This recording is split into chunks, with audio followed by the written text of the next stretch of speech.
Halo anak-anak semuanya, selamat pagi semuanya. Mudah-mudahan hari ini menjadi hari yang sangat cerah untuk kita semuanya. Kita boleh melakukan semua kegiatan kita dengan baik, tetapi tetap dengan mengikuti anjuran pemerintah, mengikuti protokol kesehatan. Anak-anak semuanya, kita sudah kurang lebih hampir 2 bulan, ya. Hampir 2 bulan kita pertemuan pendidikan agama Kristen.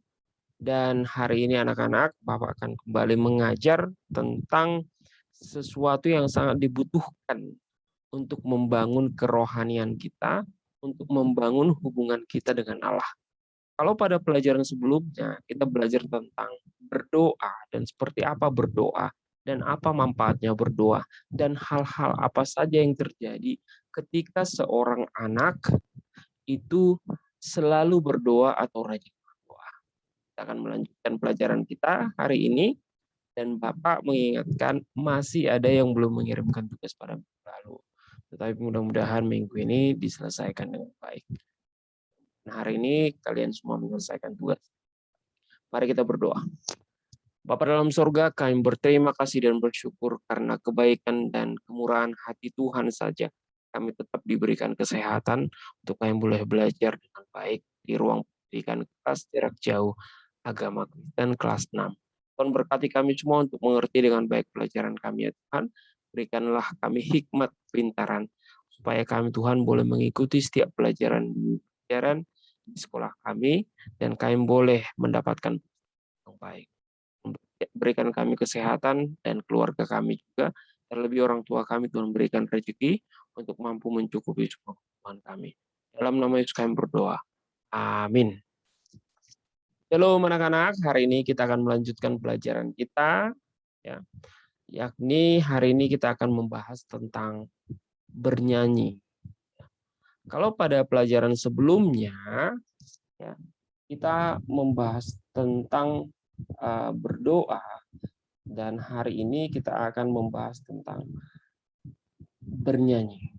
Ini yang kita bahas kemarin, ya, yakni tentang berdoa, unsur-unsur dalam sebuah ibadah.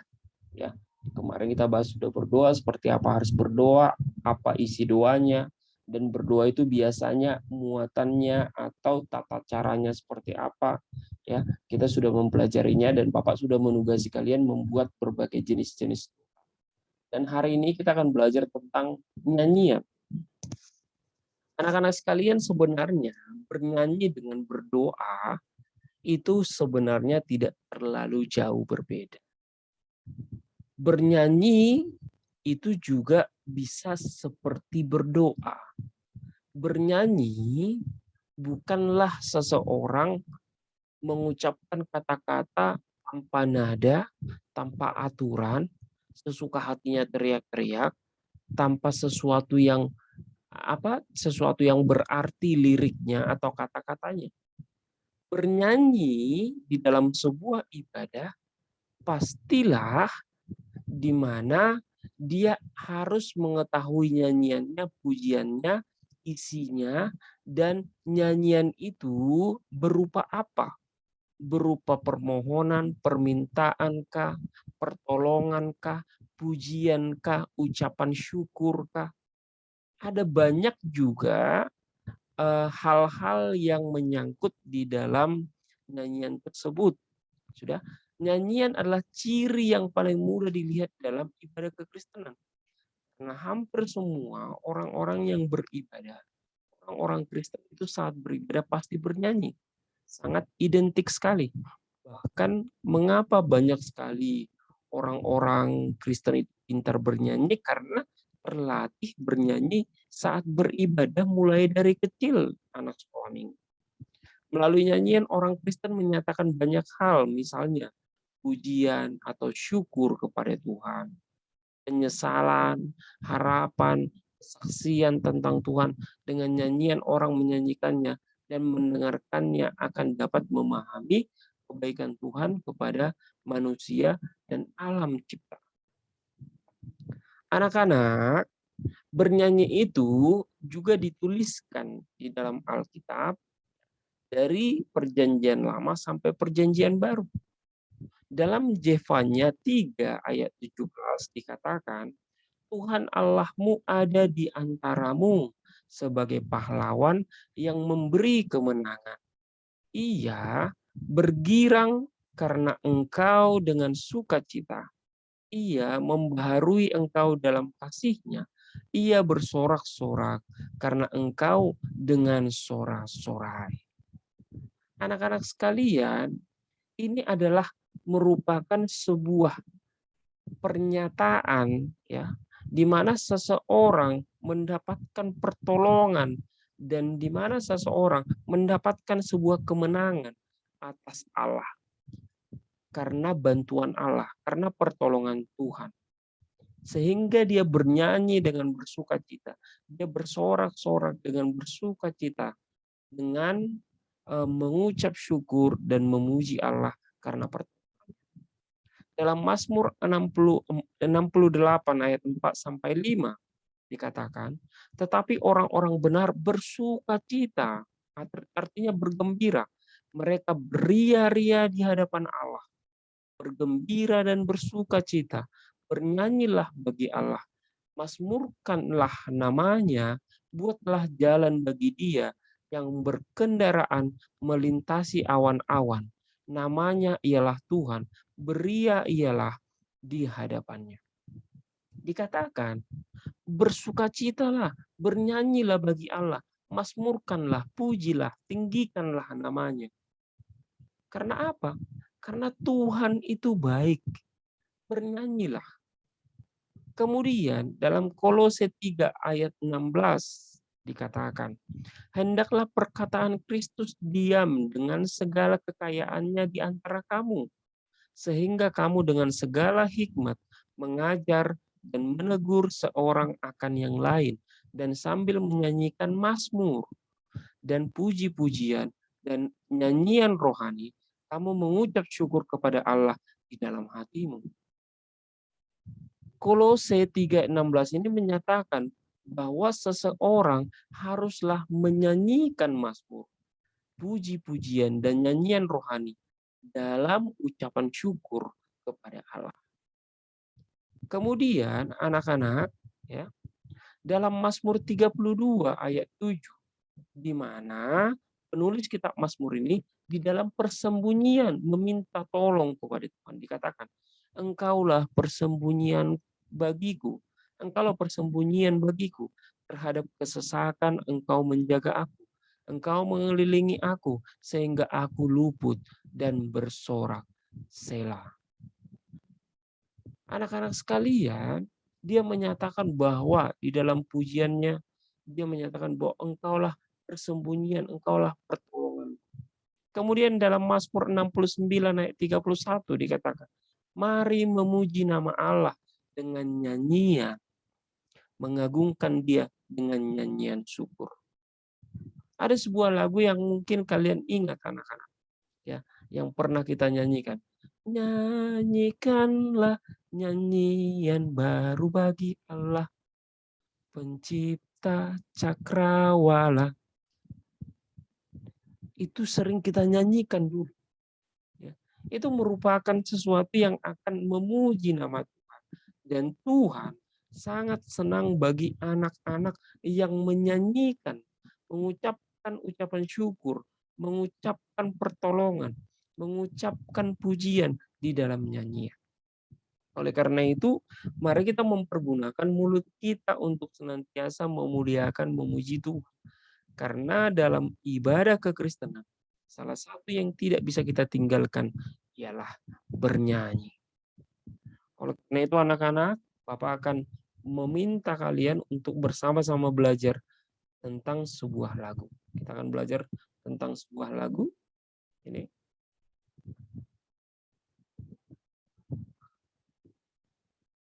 Oke, sebentar.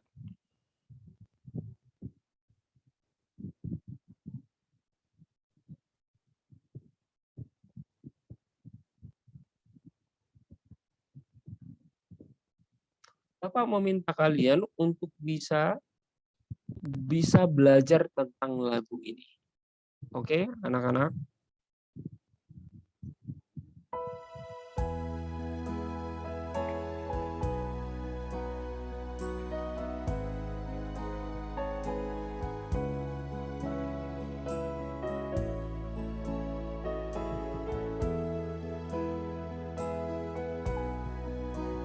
Mari kita sama-sama belajar lagunya.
Anak-anak, dalam Mazmur 9 ayat 11 dikatakan orang yang mengenal namamu percaya kepadamu, sebab tidak kau tinggalkan orang yang mencari engkau ya Tuhan.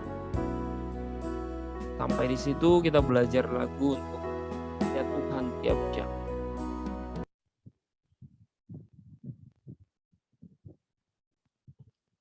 Anak-anak, tadi kita sudah belajar tentang lagu ya Tuhan tiap jam. Ku memerlukanmu.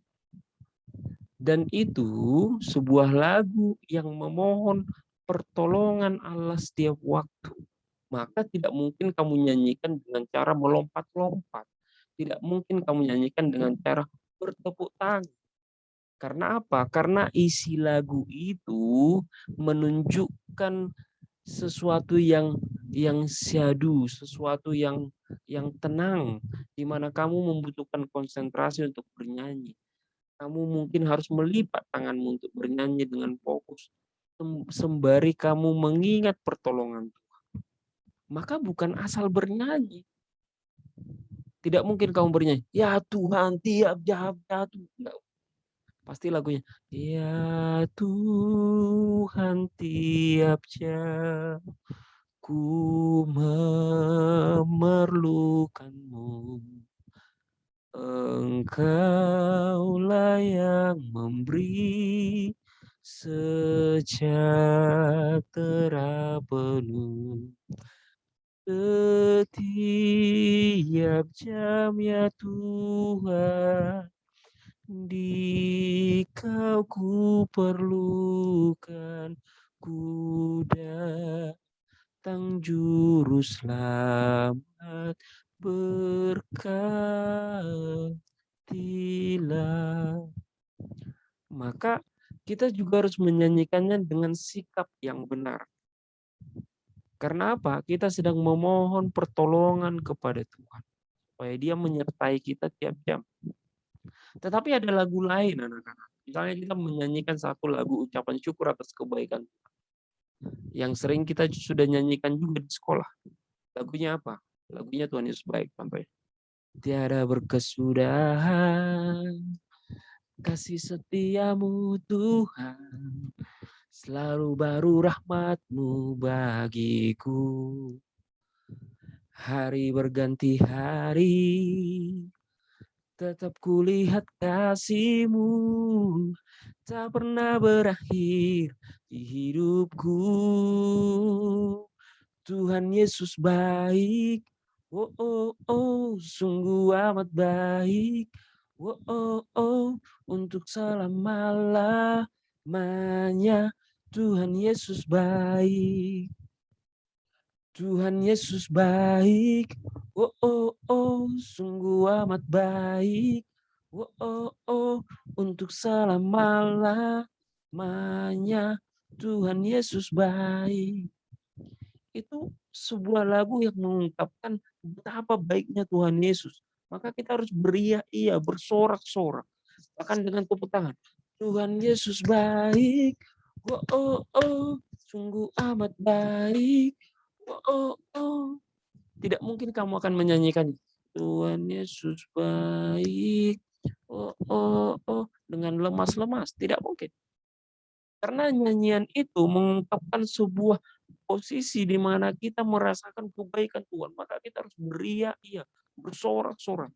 Bahkan dengan melompat, bahkan dengan tarian, bahkan dengan bertepuk tangan, menyatakan kebaikan Tuhan dalam hidup kita. Maka menyanyikan setiap lagu itu, napas setiap lagu itu berbeda-beda. Ya, ada lagunya core yang membutuhkan suara 1, suara 2, suara 3, suara 4. Maka tidak mungkin asal-asalan suaranya supaya terjadi sebuah harmoni. Ada yang membutuhkan trio, suara 1, 2, 3 supaya lagu itu sangat indah, ada duet, ada sendiri. Sudah. Dan lagu itu juga saat menyatakan sebuah pujian, pengagungan kepada Tuhan. Ada juga sebuah lagu yang menyatakan sebuah proklamasi. Ya. Misalnya sebuah lagu yang harus dinyanyikan dengan lantang. Suci, suci, suci, Allah Maha Kudus. Itu harus dinyanyikan dengan lantang. Misalnya dengan lantang juga lagunya misalnya. Kami puji dengan riang di Kau Allah yang besar. Tidak mungkin dengan lemas. Jadi oleh karena itu anak-anak, lagu itu juga menggambarkan bagaimana perasaan kita kepada Tuhan. Lagu itu juga menggambarkan ungkapan kita kepada Tuhan. Maka setiap lagu itu harus dinyanyikan dengan napas yang berbeda. Ketika menyambut firman Tuhan, lagunya, kusiapkan hatiku Tuhan untuk dengar firman-Mu saat ini. Itu harus dinyanyikan bagaimana kita sedang mempersiapkan diri kepada Tuhan. Untuk Tuhan itu menyiramkan, meneteskan firman-Nya untuk bisa kita mengerti dan kita lakukan dalam kehidupan kita, dalam menguatkan iman kita. Jadi oleh karena itu anak-anak sekalian, Bapak mau sampaikan bahwa apa yang kita pelajari hari ini kita harus bisa aplikasi kehidupan kita. Apa yang kita pelajari hari ini kita harus bisa lakukan dalam kehidupan kita. Karena apa? Karena kita sebagai anak-anak Kristen, ya, sebagai anak-anak Kristen harus mengerti dengan baik bahwa lagu atau pujian atau nyanyian itu merupakan salah satu unsur yang sangat penting dalam ibadah kekristenan. Jadi jangan sesekali anak-anak sudah lagunya bagus, kamu selewengkan, bikin arti-arti yang berbeda. Kadang Bapak sakit hati mendengar kalian nyanyi. Ada sebuah lagu yang sering kalian nyanyikan dengan sembarangan. Itu lagu Jingle Bells. Jingle Bells itu kalian nyanyikan begini. Jingle bell, bapaknya gembel. Kerjaannya ngepel di bagian kerjanya di hotel bagian ngepel. Itu kalian yang nyanyikan sampai Bapak tahu kan? Jangan sesekali lagu rohani, pujian kepada Tuhan dibuat seperti itu. Jangan sesekali, karena mulut kita ini harus memuji Tuhan. Mulut kita ini diciptakan untuk mengucapkan hal-hal yang sopan, hal-hal yang benar. Lagu pujiannya sudah bagus, ya, diselewengkan, dibikin arti-arti yang lain. Masih banyak Bapak dengar dari kalian lagu-lagunya yang kalian buat seperti itu. Nggak tahu siapa yang bikin itu. Jadi oleh karena itu anak-anak, karena nyanyian itu merupakan sebuah unsur dalam ibadah, maka ketika beribadah, seriuslah bernyanyi. Jangan bercakap-cakap dengan temanmu. Ketika bernyanyi, sudah mulai nyanyian pujian. Jangan kamu masih berantam atau mengejek temanmu atau mengganggu temanmu saat ibadah, saat bernyanyi. Oleh karena itu anak-anak, ya, Bapak hanya akan meminta kalian, menugasi kalian untuk menyanyikan satu buah lagu, apapun yang kalian sukai. Lagu lagu rohani Kristen yang kalian sukai. Mau itu lagunya cepat, sebuah bentuk ucapan syukur atau menyatakan kebaikan Tuhan, mau lagunya menyatakan sebuah pertolongan daripada Tuhan, tidak apa-apa. Terserah kalian. Maunya lagunya itu sebuah sebuah proklamasi, ya, atau pengagungan atau pujian, terserah kalian. Ya. Bapak meminta kalian nyanyikan sesuai dengan isi lagunya, sesuai dengan nada lagunya, jangan sembarangan. Dan juga hayati lagu itu supaya orang yang mendengar juga mendapatkan makna dari lagu itu. Ya, Bapak meminta kalian untuk menyanyi dengan baik. Kalau misalnya nanti kalian meminta misalnya bantuan orang tua kalian, boleh, abang kalian, kakak kalian yang bisa menyetelkan karaoke-nya dari laptop, bisa dari internet, yang menyetelkan apa? Misalnya bisa bermain gitar, kakaknya, abangnya, orang tuanya, kalian bisa diiringi, ya. Atau hanya dengan alat-alat sederhana kalian menyanyikannya, tidak apa-apa. Atau hanya menyanyikannya. Bapak meminta kalian untuk menyanyikannya dengan serius. Satu lagu rohani saja yang kalian sukai. Sudah? Itu saja tugas kita hari ini anak-anak. Ingat, nyanyian merupakan unsur penting dalam sebuah ibadah. Jadi jangan bermain-main menyanyikannya. Sudah? Dan Bapak meminta semua mengirimkan tugasnya. Ya, semua mengirimkan tugasnya. Oke? Mari kita berdoa. Terima kasih Bapa dalam surga, Engkau mengingatkan kami bahwa apa yang keluar dari mulut kami haruslah sesuatu yang baik, haruslah sesuatu yang memuliakan dan memuji Tuhan. Maka biarlah Tuhan kami boleh melaksanakan tugas kami, mengerjakan tugas kami hari ini untuk bernyanyi kepada Tuhan dalam bentuk video. Kami boleh meninggikan dan memuji nama Tuhan. Dan kami mulai menyadari bahwa betapa pentingnya pujian kami. Oleh karena itu kami akan melakukannya dengan serius. Dan kami berjanji ya Tuhan, ketika beribadah kami tidak mau bermain-main saat bernyanyi. Karena kami tahu kami sedang menghadap Allah. Kami sedang beribadah kepada Allah yang menciptakan alam semesta. Terima kasih ya Tuhan, hanya kepadamu kami serahkan seluruh kehidupan kami. Dalam nama Tuhan Yesus kami berdoa. Amin. Anak-anak semuanya, kerjakan tugasnya dan Bapak tunggu. Minggu lalu masih ada yang belum mengerjakan tugas. Hari ini Bapak minta semuanya kerjakan. Oke? Shalom semuanya, Tuhan Yesus memberkati. Dan Bapak ingatkan minggu depan kita akan Zoom ya. Tolong dipersiapkan semuanya. Minggu depan kita akan Zoom ya pada pelajaran pendidikan agama Kristen. Ya, Tuhan Yesus memberkati.